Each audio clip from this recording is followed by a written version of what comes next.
বিশাল মরুপথ, পাহাড়ি পথ পাড়ি দিয়ে তায়েফের মরুজমিনে গেলেন কোরআনের দাওয়াত নিয়ে, ইমানের দাওয়াত নিয়ে।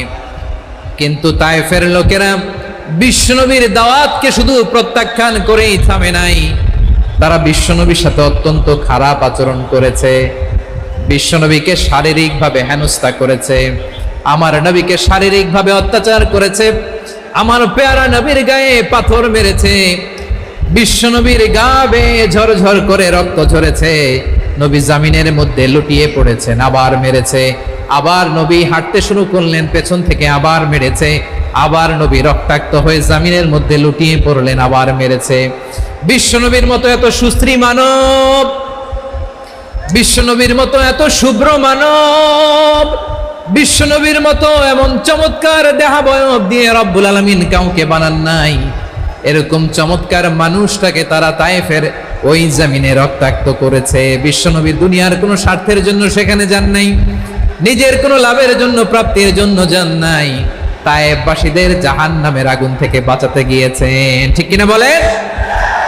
খেয়ে না খেয়ে দিন প্রচারের কাজে নিজেকে দিয়েছ বিলিয়ে, তায়েফের কাফিরেরা চিনল না সে আলো, দুষ্ট ছেলেদের পিছু দিল লেলিয়ে, পাথরের আঘাতে ক্ষত বিক্ষত হয়ে সারা শরীর থেকে রক্ত ঝরে।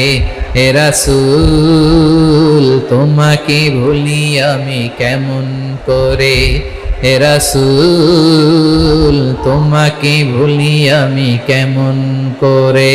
পারেন না আপনারা?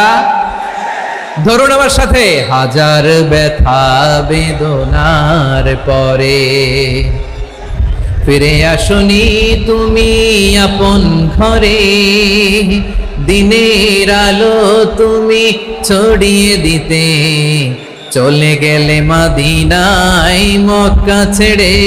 হে রাসূল তোমাকে ভুলি আমি কেমন করে, হে রাসূল তোমাকে ভুলি আমি কেমন করে। ঠিক কিনা বলে? প্রিয় ভাইরা, তায়েফের ছেলেরা নবীকে রক্তাক্ত করলো। আমার নবী কই যাবে? কই যাবে? মক্কায় জায়গা নাই, তায়েফে জায়গা নাই। তায়েফ থেকে ভারাক্রান্ত মন নিয়ে আমার নবী মক্কায় ফিরে আসলেন। বিশ্ব নবী মক্কায় ঢুকতে পারেন না। মক্কার মরুভূমির দিকে তাকিয়ে, উপত্যকার দিকে তাকিয়ে বিশ্বনবী ধা ধা করে কাঁদেন, ঝরঝর করে নবীর চেহারা মোবারক থেকে চোখের পানিগুলো বেয়ে বেয়ে পড়ে। আমার জন্মস্থান, আমার শৈশব, কৈশোর, যৌবন কেটেছে এই মক্কায়, আমার এলাকায় আমি ঢুকতে পারি না। বিশ্বনবী মক্কার অনতি দূরে দাঁড়িয়ে জায়েদকে পাঠালেন, জায়েদ যাও দেখো কেউ আমাকে সাপোর্ট করার মতো আছে কিনা, যাও অমুকের কাছে যাও।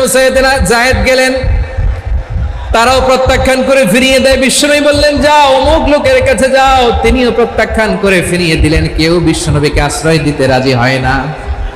নিজ জন্মভূমিতে বিতাড়িত বিশ্বনবী, সর্বশেষ বিশ্বনবী বললেন যাও মুতঈম ইবনে আদির ঘরে যাও। মুতঈম ইবনে আদি মুশরিক, তার কাছে যাও। গেলেন, মুতঈম ইবনে আদি রাজি হয়ে গেল। সুবহানাল্লাহ বলেন। দেখেন, অনেক বিপদের সময়ও আমি নিজে সাক্ষী, সামাজিকভাবে, রাজনৈতিকভাবে কত ঝঞ্ঝা, কত ষড়যন্ত্র, কত কনস্পাইরেসি পাড়ি দিয়ে আমাদেরকে সামনে এগিয়ে যেতে হয়। এই শত্রুদের ভেতরেও একজনকে দাঁড় করিয়ে দেয় যে আল্লাহর কোরআনের জন্য রেডি হয়ে যায়। পড়েন সুবহানাল্লাহ।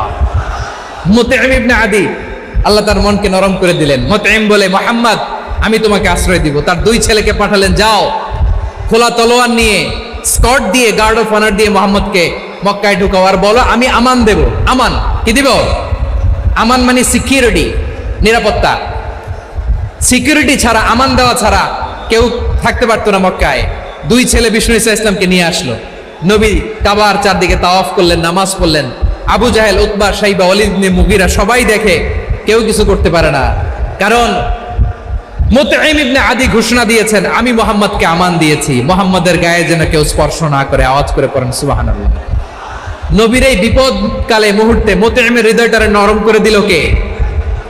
আচ্ছা লালমনির হাটের ভাইয়েরা বলেন, এই মুতঈম কি মুসলিম ছিল না মুশরিক? সবাই বলতে হবে মুসলিম না মুশরিক। তাহলে মুশরিকের কাছ থেকে নবী পলিটিক্যাল অ্যাসাইলাম, আধুনিক রাষ্ট্রবিজ্ঞানের ভাষায় পলিটিক্যাল অ্যাসাইলাম, যেটাকে বলে রাজনৈতিক আশ্রয়, ওনার আমান বা নিরাপত্তার এই ঘোষণায় তিনি মক্কায় ঢুকলেন। যতদিন নিরাপত্তা ছিলেন। মতিম যখন মারা গেল, বিষ্ণু ইসলাম হিজরত করে মদিনায় চলে গেলেন। সুবহানাল্লাহ।